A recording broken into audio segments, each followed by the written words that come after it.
ఈ మధ్య మా దగ్గరికి ఒక యంగ్ పేషెంట్ అండి. 22 ఏళ్ల అమ్మాయి. 9వ నెల ప్రెగ్నెన్సీ.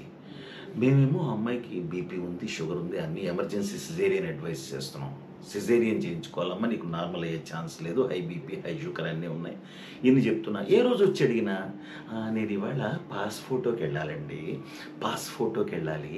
ఇవాళ కుదరదు అని అలా 4, 5 సార్లు తప్పించుకుంది. ఎప్పుడొచ్చి అడిగినా, ఎప్పుడొచ్చినా మేము ఇదే గోల.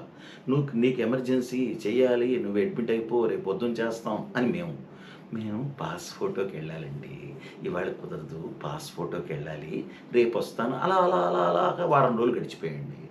తర్వాత ఒకరోజు నువ్వు ఇవాళ జాయిన్ అయితేనే రేపు చేస్తాను, లేకపోతే నువ్వు వెళ్ళిపోమ్మా, అసలు నా దగ్గరికి రాకు అని చెప్పాను. చెప్తే పర్వాలేదండి, నిన్న పాస్ ఫోటో వచ్చేసింది. నేను ఇవాళ రాత్రి వచ్చి అడ్మిట్ అయిపోతాను. ఇవాళ రాత్రి అడ్మిట్ అయిపోతాను. రేపొద్దున చేయండి, రేపొద్దున మంచి రోజు కూడాను అంది. ఇంతకీ పాస్ ఫోటో అంటే ఏంటమ్మా అంటే, అదేనండి బయట దేశాలకు వెళ్ళేటప్పుడు కావాలి కదండి. పాస్‌పోర్టా? పాస్‌పోర్ట్ అండి. అదేనండి పాస్ ఫోటో. పాస్‌పోర్ట్‌కి వచ్చిన ప్రాబ్లమ్ ఇది. పాస్‌పోర్ట్‌ని పాస్ ఫోటో అంటారని నాకిప్పుడు తెలిసింది. అది కోనసీమ స్పెషల్.